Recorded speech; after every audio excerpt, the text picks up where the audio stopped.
அஊது பில்லாஹி மினஷ் ஷைத்தானிர் ரஜீம். பிஸ்மில்லாஹிர் ரஹ்மானிர் Rahim. Page number 199. எளிய மார்க்கம் வணக்கவியலை குறித்த ஒரு ஹதீஸ். ஸலவாத் ஓதுவது. பாடம் 12. ஸலவாத் ஓதுவது. ஸலவாத் என்பது அசலில் துஆவேயாகும். அது நபி ஸல்லல்லாஹு அலைஹி வஸல்லம் அவர்களுக்காக அடியார்கள் அல்லாஹ்விடம் இறைஞ்சும் பிரார்த்தனையாகும். அது நபி ஸல்லல்லாஹு அலைஹி வஸல்லம் அவர்களுக்காக அடியார்கள் அல்லாஹ்விடம் இறைஞ்சும் பிரார்த்தனையாகும். மேலும் அல்லாஹ்விற்கு பிறகு நம் மீது அளவு கடந்த உபகாரம் செய்தவர்கள் அன்னலம் பெருமானார் ஸல்லல்லாஹு அலைஹி வஸல்லம் அவர்கள் ஆவார்கள். நபி அவர்கள் பல்வேறு கடினமான சிரமங்களை எல்லாம் பொறுத்து கொண்டு அல்லாஹ்விடமிருந்து நேரான வழியை, இதாயத்தின் ஒளியை அடியார்கள் வரை கொண்டு வந்து சேர்த்தார்கள்.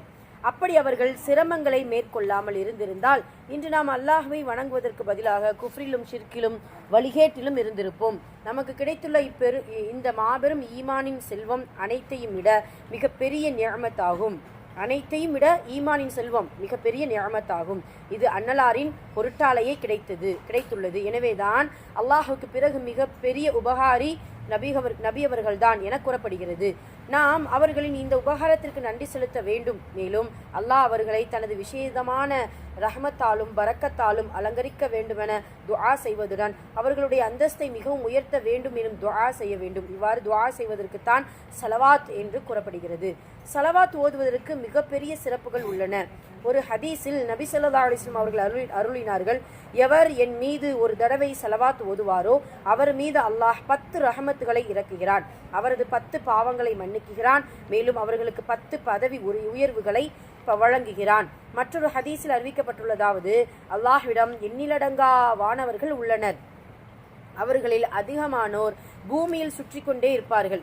எங்கெல்லாம் என் உம்மத் என் மீது சலாம் கூறுகிறார்களோ ஸலவாத் கூறுகிறார்களோ அதை என்னிடம் கொண்டு வந்து சேர்க்கிறார்கள். அப்படிங்கிறத நபி ஸல்லல்லாஹு அலைஹி வஸல்லம் அவர்கள் சொன்னதாக அறிவிப்பு நமக்கு கிடைக்குது. சுப்ஹானல்லாஹ். ஸலவாத் என்பது ஒரு அழகான துஆ அப்படிங்கிறத நம்ம பார்க்குறோம். முதல்ல ஸலவாத் அப்படிங்கிறது குர்ஆன்ல அல்லாஹ் என்ன சொல்லியிருக்கான் அப்படிங்கிறத நம்ம கவனிச்சோம் அப்படின்னா, குர்ஆன்ல அல்லாஹ் சொல்லக்கூடிய வார்த்தை இன்னல்லாஹ வ மலாயிகத்தஹு யுஸல்லூன அலன் நபி.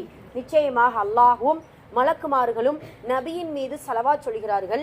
யா அய்யுஹல்லதீன ஆமனு, ஈமான் கொண்டவர்களே, சொல்லு அலைஹி வ சல்லிமு தஸ்லீமா, என் மீது சலாமும் ஸலவாத்தையும் ஈமான் கொண்டவர்களை நீங்கள் சொல்லுங்கள் அப்படிங்கிறத அல்லாஹு தஆலா இந்த ஸலவாத்தை அறிமுகப்படுத்துகிறார். ஒன்று தெரிஞ்சுக்கிறனும், எல்லா நபிமார்களுக்கு கொடுக்கப்படாத சிறப்புகளில் ஒன்று இந்த ஸலவாத். மற்ற எந்த நபிமார்களுக்கு ஸலவாத் ஓதுங்கிறத அல்லாஹ் சொல்லலை. முதல்ல ஸலவாத் என்கின்ற வார்த்தைக்கான அர்த்தம் என்ன அப்படிங்கிறத நம்ம பார்க்கணும். வார்த்தை அந்த ஸலவாத் என்கின்ற ஸலவாத்துன் அப்படின்னா அர்த்தம் என்னன்னா ஈடேற்றம் என்று பொருள். ஸலவாத் என்றால் ஈடேற்றம் என்று பொருள். அதே போல அருள், அதுக்கும் அந்த ஸலவாத் என்றால் குர்ஆன்ல அல்லாஹ் தஆலா சில இடத்துல ஸலவாத்துன் அப்படின்னு சொல்லுவான். ஆனால் அது வேற இடத்துக்கு உபயோகப்படுத்துவான். நம்ம பார்க்குறோம் இல்லையா? இப்போ உதாரணமாக என்ன சொல்லலாம், அது என்னது, நம்ம சொர்க்கத்தை பற்றி அல்லாஹ் சொல்லும் பொழுதும் ஸலவாத்துன் அலை, அவர்கள் ஈடேற்றம் பெற்றவர்களாக அதில் நுழைவார்கள், அவர்கள் அருள் செய்யப்பட்டவர்களாக அதில் நுழைவார்கள் அப்படிங்கிறது பொருள். அப்போ ஸலவாத் என்றால் ஈடேற்றம் அடைவது, அருள் செய்யப்பட்ட அப்படிங்கிற பொருள் கொண்டது தான் இந்த ஸலவாத். சரிங்களா? அப்போ இது நபி அவர்களுக்கு கொடுக்கப்பட்ட ஒரு சிறந்த ஒரு துஆ அப்படிங்கிறத நம்ம பார்க்குறோம். சரி, நாம் நபி அவர்களுக்கு இந்த துஆ செய்ததுனால தான் அவர்கள் கண்ணியம் உயருமா அப்படின்னு கேட்டால் அது கிடையாது. அல்லாஹு தஆலா இயற்கையிலே அவர்களுடைய கண்ணியத்தை உயர்த்தி இருக்கிறார். என்ன அப்படின்னா, நபி அவர்களை அடிக்கடி மறக்க கூடாது என்பதற்காகவே ரசூல் ஸல்லல்லாஹு அலைஹி வஸல்லம் அவர்களுடைய பேர் கேட்டால் ஸலவாத் சொல்லக்கூடிய ஒரு கடமையை, ஒரு சுன்னத்தை அல்லாஹு தஆலா நமக்கு அறிமுகப்படுத்துறான். அதனால தான் ரசூலுல்லாஹ் ஒரு ஹதீஸ்ல சொல்லுவாங்க இல்லையா, என்னுடைய உலகத்திலேயே மிகப்பெரிய கஞ்சன் யார் அப்படின்னா என்னுடைய பெயர் கேட்டு ஸலவாத் சொல்லாதவர்கள் அப்படின்ட்டு. அல்லாஹும்ம ஸல்லி அலா முஹம்மத், அல்லாஹும்ம ஸல்லி அலைஹி வஸல்லிம் அப்படின்ட்டு கேட்டு சொல்லாமல் இருக்கிறவங்க தான் மிகப்பெரிய கஞ்சன் அப்படிங்கிறத சொல்லுவாங்க. சில இடத்துல எச்சரிக்கையாக சொல்லுவாங்க. அல்லாஹுடைய தூதர் என்ன சொல்லுவாங்க, என்னுடைய பேர் கேட்டு ஸலவாத் சொல்லாதவர்களுடைய மூக்கு மண்ணாகட்டும் அப்படின்னு சொல்லுவாங்க. என்ன அர்த்தம்? அவங்க உயிரோடு இருந்தும் உயிரற்றவர்களைப் போல அப்படிங்கிறதுக்கான அர்த்தத்திற்கு தோதுவா இதை சொல்லி காட்டுவாங்க. இப்படி ஸலவாத்துடைய மகிமைகள் அதிகமாக இருக்குது. இதனுடைய சிறப்புகள் அப்படின்னு நம்ம பார்த்தோம்னா, இதுல நம்ம கொடுத்துருக்காங்க இல்லையா, நாம் ஒரு முறை ஸலவாத் சொன்னால் அல்லாஹ் 10 முறை நமக்கு ரஹ்மத்தை பொழிகிறான், நமக்கு ரஹ்மத்தை வழங்குகிறான். நம்மளுடைய 10 பாவங்கள் மன்னிக்கப்படுகிறது, 10 தரஜா சொர்க்கத்தில் உயர்த்தப்படுகிறது அப்படின்னு பார்க்குறோம். இது ஒரு சிறப்பு. ரெண்டாவது சிறப்பு ஸலவாத் ஓதும் பொழுது இதில் சொல்லப்பட்டதை முதல்ல நம்ம சொல்லிக்கிறோம். ரெண்டாவது சிறப்பு ஸலவாத் நம்ம சொல்ல சொல்ல நம்மளுடைய பெயர் சொல்லி அல்லாஹுடைய தூதருக்கு எடுத்து காண்பிக்கப்படும். அவருடைய கபரில் இப்பொழுது நம்மளுடைய பெயர் சொல்லி என்ன செய்யப்படும், இன்னார் இவர்கள் ஸலவாத் உங்கள் அல்லாஹுடைய தூதர் உங்கள் மீது ஸலவாத் சொல்லியிருக்கிறாங்க அப்படிங்கிறத எடுத்து காமிக்கப்படும் அப்படிங்கிறத நம்ம பார்க்குறோம். சுப்ஹானல்லாஹ். இப்போ இது ரெண்டாவது சிறப்பு. மூன்றாவது ஸலவாத் தான் குர்ஆனுக்கு அடுத்து நோய் நிவாரணி. குர்ஆனுக்கு அடுத்து குர்ஆன்ல அல்லாஹு தஆலா குர்ஆன் உங்களுடைய நிவாரணத்திற்கு நிவாரணி அப்படிங்கிறத அல்லாஹ் சொல்லி காட்டுகிறான் இல்லையா, அது போல இந்த துனியாவில் உடலுக்கும் உள்ளத்திற்கும் ஒரு நோய் நிவாரணி என்றால் ஸலவாத்து தான். எப்படி நம்ம சொல்லுவோம் இல்லையா, செலவா சொல்லி எச்சி தொட்டு வைங்க சரியா போயிடும் அப்படிம்போம், செலவா சொல்லி ஊதுங்க அப்படிம்போம். அந்த செலவாத்துக்கு அவ்வளவு மகிமை. சுப்ஹானல்லாஹ். இப்போ இது மூன்றாவது சிறப்பு, குர்ஆனுக்கு அடுத்து நோய் நிவாரணமாக இருப்பது இந்த செலவாத். நான்காவது என்ன அப்படின்னு சொன்னா, இந்த செலவாத்தை அதிகமாக சொல்லும் பொழுது அல்லாஹுடைய தூதர் மீது முஹப்பத் அதிகமாகும். முஹப்பத் நமக்கு மிக மிக அதிகமாகும் அப்படிங்கிறது இது நாலாவது சிறப்பாக இருக்குது. ஐந்தாவது சிறப்பு, நபி ஸல்லல்லாஹு அலைஹி வஸல்லம் அவர்களுக்கு செய்யக்கூடிய கடமைகளில் இதுவும் ஒன்று.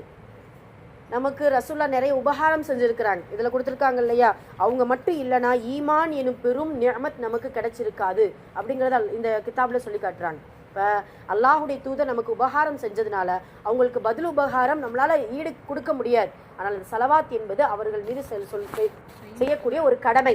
சரிங்களா, இஸ்லாத்தில் எப்படி ஒரு 5 கடமைகள் இருக்குதோ அதே போல் அல்லாஹுக்கு செய்ய வேண்டிய கடமைகள் இருக்குதோ, அதுக்கப்புறம் நான் அல்லாஹுடைய தூதருக்கு செய்ய வேண்டிய ஒரு 5 கடமைகளில் இதுவும் ஒன்று அப்படிங்கிறத நம்ம பார்க்குறோம். இது எத்தனாவது சிறப்பு?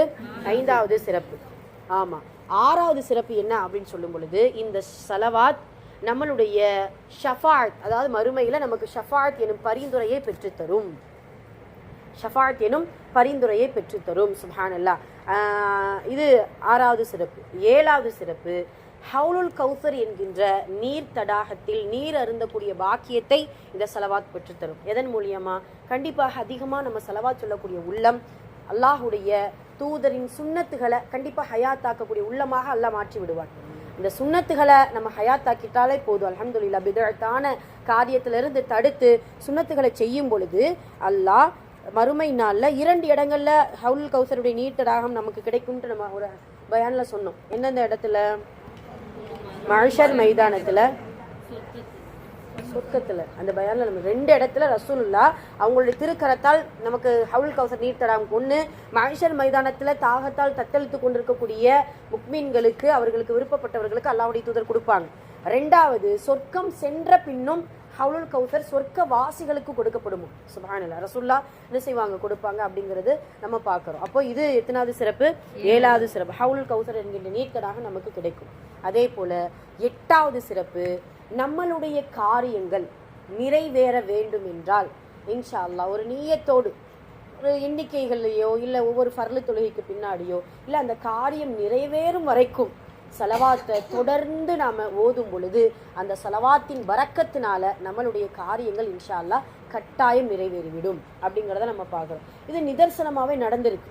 அதாவது தாபீன்களுடைய காலத்தில் பார்த்தீங்கன்னா ஒருத்தர் பார்த்தீங்கன்னா ரொம்ப நாள் குழந்தை இல்லாத ஒரு தம்பதியினராக வாழ்ந்திருக்கிறாங்க அப்படிங்கிறத சொல்லப்படுது. அது ஸலவாத்து ஓதுவதின் காரணமாக அவங்களுக்கு இப்படி ஒரு பாக்கியம் கிடைச்சிருக்கு அப்படிங்கிறத நம்ம பார்க்குறோம். இப்படி நம்ம ஏதாவது ஒரு காரியம் நமக்கு நிறைவேறணும் அப்படின்னா இந்த ஸலவாத்தை நம்ம என்ன செய்யலாம்? இன்ஷா அல்லாஹ் ஓதிக்கொள்ளலாம். எத்தனாவது சிறப்பு?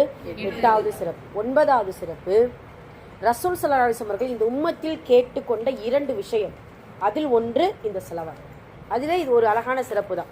சரிங்களா, இந்த உம்மத்தினர்கள்ட்ட எதுவுமே ரசூல்லா கேட்கலாம். நாம தான் நபி அவர்களுக்கு நிறைய நன்றி கடன் பட்டிருக்கிறோம். சுப்ஹானல்லாஹ். அப்போ நபி ஸல்லல்லாஹு அலைஹி வஸல்லம் அவர்கள் இந்த உம்மத்தினரிடத்தில் கேட்டுக்கொண்ட 2 விஷயத்தில் ஒன்று ஸலவாத், 2வது வசீலா என்கின்ற உயர் பதவி. வசீலா என்கின்ற உயர் பதவி அப்படிங்கிறத நம்ம பார்க்குறோம். இது 9வது சிறப்பு. 10வது சிறப்பு, உலகத்திலேயே அஃலொலு திக்ர் என்று சொல்லக்கூடிய கலிமாவுக்கு பின்னால் அஃலொலு திக்ராக இருப்பது இந்த ஸலவாத்து தான்.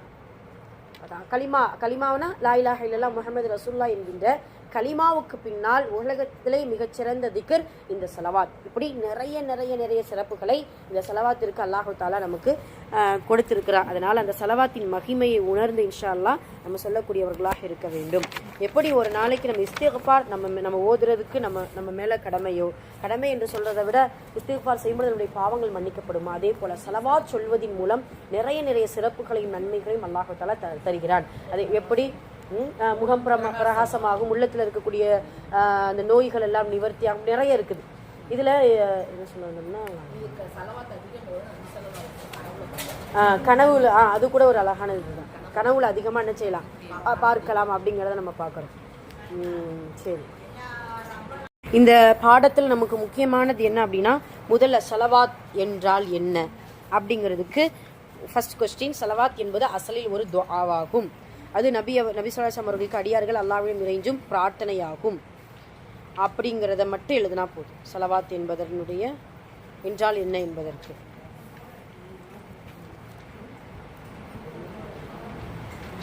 இரண்டாவது கொஸ்டின், நபி அவர்கள் இந்த உம்மத்திற்கு எவ்வளவு உபகாரம் செய்திருக்கிறார்கள்?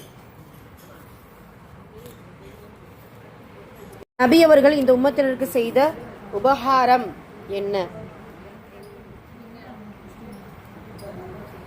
அதுல ஃபர்ஸ்ட்ல பாருங்களேன், நபி அவர்கள் பல்வேறு கடினமான சிரமங்களை எல்லாம் பொறுத்து கொண்டு அல்லாஹ்விடமிருந்து நேரான வழியை, ஹிதாயத்தின் ஒளியை அடியார்கள் வரை கொண்டு வந்து சேர்த்தார்கள். அதிலிருந்து குறிச்சு இந்த சைடு இது அன்னலாரின் பொருட்டாலே கிடைத்துள்ளது. அது வரைக்கும் நபி அவர்கள் இந்த உம்மத்தினருக்கு செய்த உபகாரம் என்ன? ஆமா, அதே போல ஸலவாத்தின் சிறப்புகளை எழுதுக. அந்த ரெண்டு கீழே இருக்கிற 2 பேரா.